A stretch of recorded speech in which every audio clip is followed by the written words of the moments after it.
بسم الله الرحمن الرحيم. ألف لام را. كتاب أحكمت آياته ثم فصلت من لدن حكيم خبير. ألا تعبدوا إلا الله إنني لكم منه نذير وبشير. وأن استغفروا ربكم ثم توبوا إليه يمتعكم متاعا حسنا إلى أجل مسمى ويؤت كل ذي فضل فضله وإن تولوا فإني أخاف عليكم عذاب يوم كبير. إلى الله مرجعكم وهو على كل شيء قدير. ألا إنهم يثنون صدورهم ليستخفوا منه ألا حين يستغشون ثيابهم يعلم ما يسرون وما يعلنون إنه عليم بذات الصدور. وما من دابة في الأرض إلا على الله رزقها ويعلم مستقرها ومستودعها كل في كتاب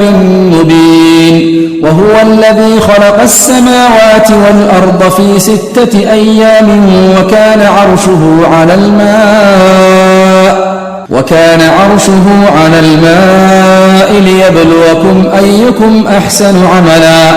ولئن قلت إنكم مبعوثون من بعد الموت ليقولن الذين كفروا إن هذا إلا سحر مبين. ولئن أخرنا عنهم العذاب إلى أمة معدودة ليقولن ما يحبسه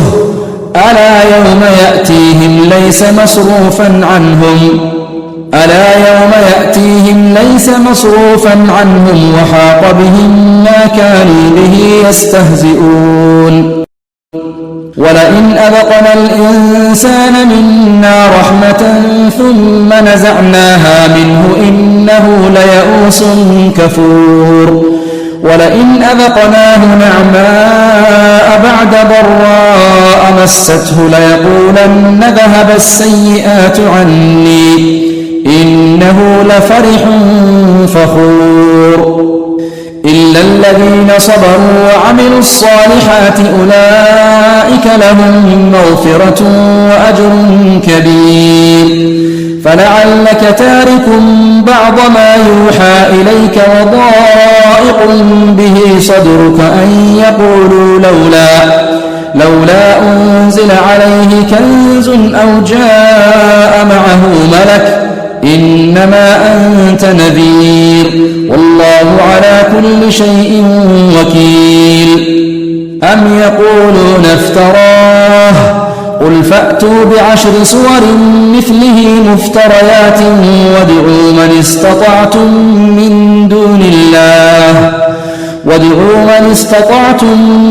دون الله إن كنتم صادقين.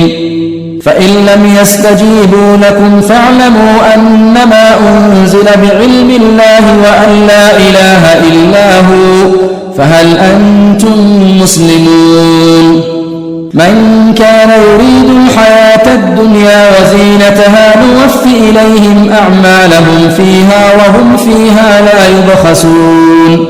أولئك الذين ليس لهم في الآخرة إلا النار وحبط ما صنعوا فيها وباطل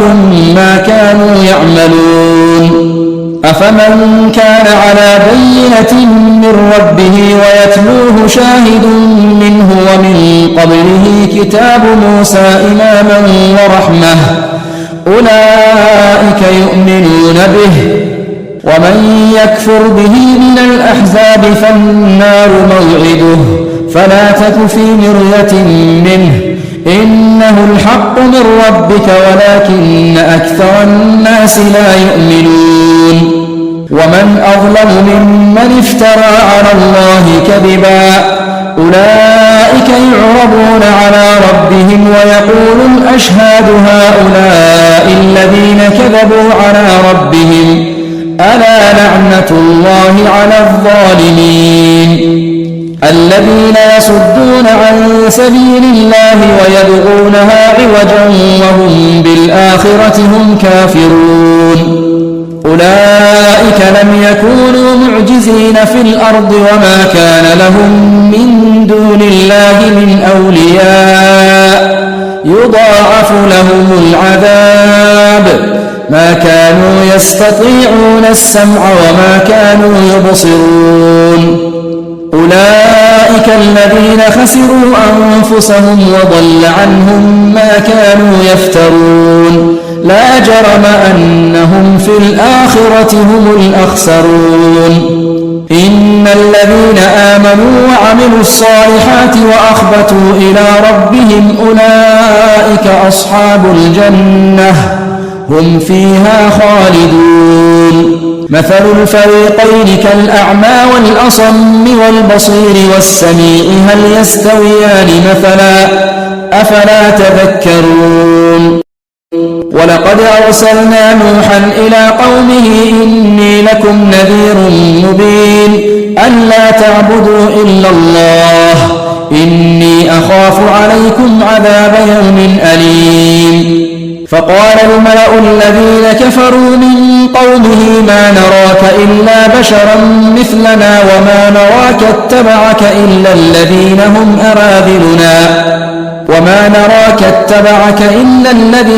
أراذلنا بادي الرأي وما نرى لكم علينا من فضل بل نظنكم كاذبين قال يا قوم أرأيتم إن كنت على بينة من ربي وآتاني رحمة من عنده فعميت عليكم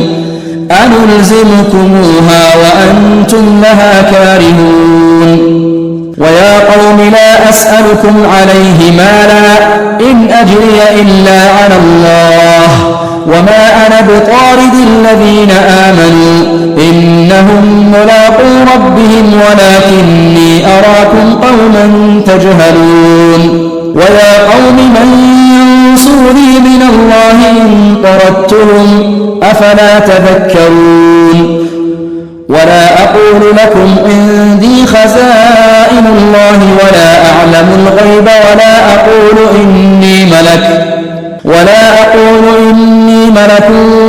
أقول للذين تزدري أعينكم لن يؤتيهم الله خيرا الله أعلم بما في أنفسهم إني إذا لمن الظالمين قالوا يا نوح قد جادلتنا فأكثرت جدالنا فأتنا بما تعدنا إن كنت من الصادقين قال إنما يأتيكم به الله إن شاء وما أنتم بمعجزين ولا ينفعكم نصحي إن أردت أن أنصح لكم إن كان الله يريد أن يغويكم هو ربكم وإليه ترجعون أم يقولون افتراه قل إن افتريته فعلي إجرامي وأنا بريء مما تجرمون وأوحي إلى نوح أنه لن يؤمن من قومك إلا من قد آمن فلا تبتئس بما كانوا يفعلون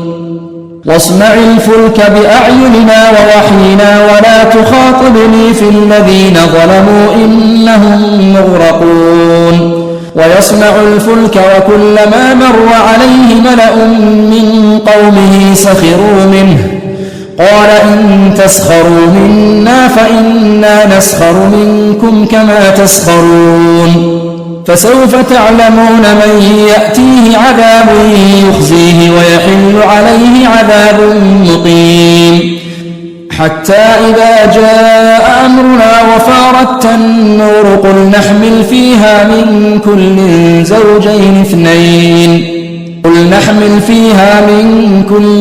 زوجين اثنين وأهلك إلا من سبق عليه القول ومن آمن وما آمن معه إلا قليل وقال اركبوا فيها بسم الله مجريها ومرساها إن ربي لغفور رحيم وهي تجري بهم في موج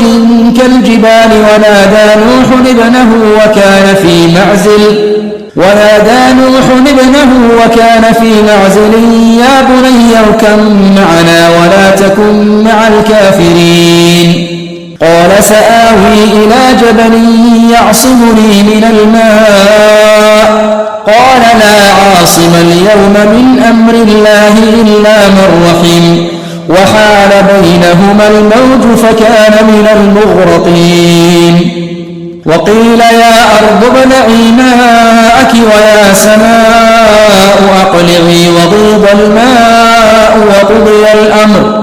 وقضي الأمر واستوت على الجودي وقيل بعدا للقوم الظالمين ونادى نوح ربه فقال رب إن ابني من أهلي وإن وعدك الحق وأنت أحكم الحاكمين قال يا نوح إنه ليس من أهلك إنه عمل غير صالح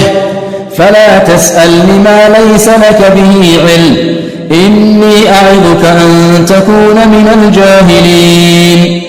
قال رب إني أعوذ بك أن أسألك ما ليس لي به علم وإلا تغفر لي وترحمني أكن من الخاسرين قيل يا نوح اهبط بسلام منا وبركات عليك وعلى ممن معك وأمم سنمتعهم ثم يمسهم منا عذاب أليم تلك من أنباء الغيب نوحيها إليك ما كنت تعلمها أنت ولا قومك من قبل هذا فاصبر إن العاقبة للمتقين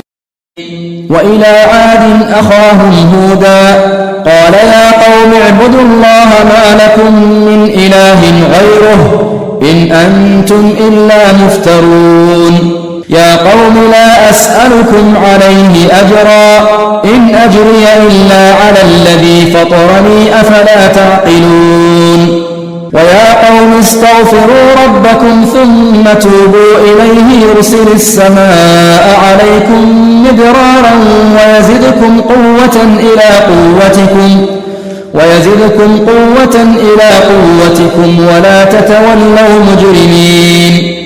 قالوا يا هود ما جئتنا ببينة وما نحن بتاركي آلهتنا عن قولك وما نحن لك بمؤمنين إن نقول إلا اعتراك بعض آلهتنا بسوء قال إني أشهد الله واشهدوا أني بريء مما تشركون من دونه فكيدوني جميعا ثم لا تنظرون إني توكلت على الله ربي وربكم ما من دابة إلا هو آخذ بناصيتها إن ربي على صراط مستقيم فإن تولوا فقد أبلغتكم ما أرسلت به إليكم ويستخلف ربي قوما غيركم ولا تضرونه شيئا إن ربي على كل شيء حفيظ ولما جاء أمرنا نجينا هودا والذين آمنوا معه برحمة منا ونجيناهم من عذاب غليظ وتلك عاد جحدوا بآيات ربهم وعصوا رسله واتبعوا أمر كل جبار عنيد وأتبعوا في هذه الدنيا لعنة ويوم القيامة ألا إن عادا كفروا ربهم ألا بعدا لعاد قوم هود وإلى ثمود أخاهم صالحا قال يا قوم اعبدوا الله ما لكم من إله غيره هو أنشأكم من الأرض واستعمركم فيها فاستغفروه ثم توبوا إليه إن ربي قريب مجيب قالوا يا صالح قد كنت فينا مرجوا قبل هذا أتنهانا أن نعبد ما يعبد آباؤنا وإننا لفي شك مما تدعونا إليه مريب قال يا قوم أرأيتم إن كنت على بينة من ربي وآتاني منه رحمة فمن ينصرني من الله إن عصيته فما تزيدونني غير تخسير ويا قوم هذه ناقة الله لكم آية فذروها تأكل في أرض الله ولا تمسوها بسوء فيأخذكم عذاب قريب فعقروها فقال تمتعوا في داركم 3 أيام ذلك وعد غير مكذوب فلما جاء أمرنا نجينا صالحا والذين آمنوا معه برحمة منا ومن خزي يومئذ إن ربك هو القوي العزيز وأخذ الذين ظلموا الصيحة فأصبحوا في ديارهم جاثمين كأن لم يغنوا فيها ألا إن ثمود كفروا ربهم ألا بعدا لثمود ولقد جاءت رسلنا إبراهيم بالبشرى قالوا سلاما قال سلام فما لبث أن جاء بعجل حنيذ فلما رأى أيديهم لا تصل إليه نكرهم وأوجس منهم خيفة قالوا لا تخف إنا أرسلنا إلى قوم لوط وامرأته قائمة فضحكت فبشرناها بإسحاق ومن وراء إسحاق يعقوب قالت يا ويلتى ألد وأنا عجوز وهذا بعلي شيخا إن هذا لشيء عجيب قالوا أتعجبين من أمر الله رحمة الله وبركاته عليكم أهل البيت إنه حميد مجيد فلما ذهب عن إبراهيم الروع وجاءته البشرى يجادلنا في قوم لوط إن إبراهيم لحليم أواه منيب يا إبراهيم أعرض عن هذا إنه قد جاء أمر ربك وإنهم آتيهم عذاب غير مردود ولما جاءت رسلنا لوطا سيء بهم وضاق بهم ذرعا وقال هذا يوم عصيب وجاءه قومه يهرعون إليه ومن قبل كانوا يعملون السيئات قال يا قوم هؤلاء بناتي هن أطهر لكم فاتقوا الله ولا تخزون في ضيفي أليس منكم رجل رشيد قالوا لقد علمت ما لنا في بناتك من حق وإنك لتعلم ما نريد قال لو أن لي بكم قوة أو آوي إلى ركن شديد قالوا يا لوط إنا رسل ربك لن يصلوا إليك فأسر بأهلك بقطع من الليل ولا يلتفت منكم أحد إلا امرأتك إنه مصيبها ما أصابهم إن موعدهم الصبح أليس الصبح بقريب فلما جاء أمرنا جعلنا عاليها سافلها وأمطرنا عليها حجارة من سجيل منضود مسومة عند ربك وما هي من الظالمين ببعيد وإلى مدين أخاهم شعيبا قال يا قوم اعبدوا الله ما لكم من إله غيره ولا تنقصوا المكيال والميزان إني أراكم بخير وإني أخاف عليكم عذاب يوم محيط ويا قوم أوفوا المكيال والميزان بالقسط ولا تبخسوا الناس أشياءهم ولا تعثوا في الأرض مفسدين بقية الله خير لكم إن كنتم مؤمنين وما أنا عليكم بحفيظ قالوا يا شعيب أصلاتك تأمرك أن نترك ما يعبد آباؤنا أو أن نفعل في أموالنا ما نشاء إنك لأنت الحليم الرشيد قال يا قوم أرأيتم إن كنت على بينة من ربي ورزقني منه رزقا حسنا وما أريد أن أخالفكم إلى ما أنهاكم عنه إن أريد إلا الإصلاح ما استطعت وما توفيقي إلا بالله عليه توكلت وإليه أنيب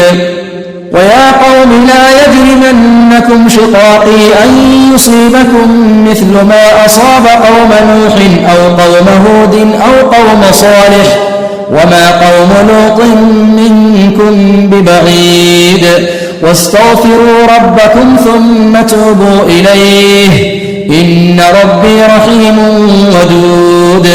قالوا يا شعيب ما نفقه كثيرا مما تقول وإنا لنراك فينا ضعيفا ولولا رهطك لرجمناك وما أنت علينا بعزيز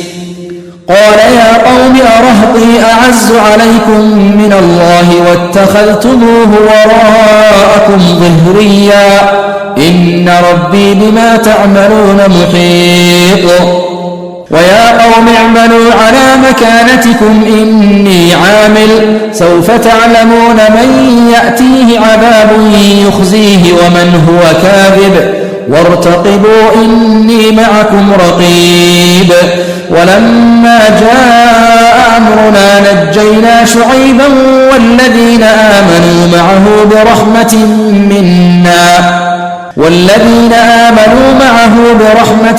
منا وأخذت الذين ظلموا الصيحة فأصبحوا في ديارهم جاثمين كأن لم يغنوا فيها ألا بعدا لمدين كما بعدت ثمود ولقد أرسلنا موسى بآياتنا وسلطان مبين إلى فرعون وملئه فاتبعوا أمر فرعون وما أمر فرعون برشيد يقدم قومه يوم القيامة فأوردهم النار وبئس الورد المورود وأتبعوا في هذه لعنة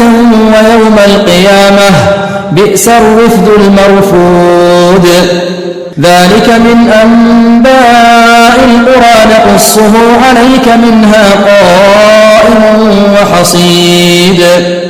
وما ظلمناهم ولكن ظلموا أنفسهم فما أغنت عنهم آلهتهم التي يدعون من دون الله من شيء لما جاء أمر ربك وما زادوهم غير تتبيب وكذلك أخذ ربك إذا أخذ القرى وهي ظالمة إن أخذه أليم شديد إن في ذلك لآية لمن خاف عذاب الآخرة ذلك يوم مجموع له الناس وذلك يوم مشهود وما نؤخره إلا لأجل معدود يوم يأتي لا تكلم نفس إلا بإذنه فمنهم شقي وسعيد فأما الذين شقوا ففي النار لهم فيها زفير وشهيق خالدين فيها ما دامت السماوات والأرض إلا ما شاء ربك إن ربك فعال لما يريد وأما الذين سعدوا ففي الجنة خالدين فيها ما دامت السماوات والأرض إلا ما شاء ربك عطاء غير مجذوذ فلا تك في مرية مما يعبد هؤلاء ما يعبدون إلا كما يعبد آباؤهم من قبل وإنا لموفوهم نصيبهم غير منقوص ولقد آتينا موسى الكتاب فاختلف فيه ولولا كلمة سبقت من ربك لقضي بينهم وإنهم لفي شك منه مريب وإن كلا لما ليوفينهم ربك أعمالهم إنه بما يعملون خبير فاستقم كما أمرت ومن تاب معك ولا تطغوا إنه بما تعملون بصير ولا تركنوا إلى الذين ظلموا فتمسكم النار وما لكم من دون الله من أولياء ثم لا تنصرون وأقم الصلاة طرفي النهار وزلفا من الليل إن الحسنات يذهبن السيئات ذلك ذكرى للذاكرين واصبر فإن الله لا يضيع أجر المحسنين فلولا كان من القرون من قبلكم أولو بقية ينهون عن الفساد في الأرض إلا قليلا ممن أنجينا منهم واتبع الذين ظلموا ما أترفوا فيه وكانوا مجرمين وما كان ربك ليهلك القرى بظلم وأهلها مصلحون ولو شاء ربك لجعل الناس أمة واحدة ولا يزالون مختلفين إلا من رحم ربك ولذلك خلقهم وتمت كلمة ربك لأملأن جهنم من الجنة والناس أجمعين وكلا نقص عليك من أنباء الرسل ما نثبت به فؤادك وجاءك في هذه الحق وموعظة وذكرى للمؤمنين وقل للذين لا يؤمنون اعملوا على مكانتكم إنا عاملون وانتظروا إنا منتظرون ولله غيب السماوات والأرض وإليه يرجع الأمر كله فاعبده وتوكل عليه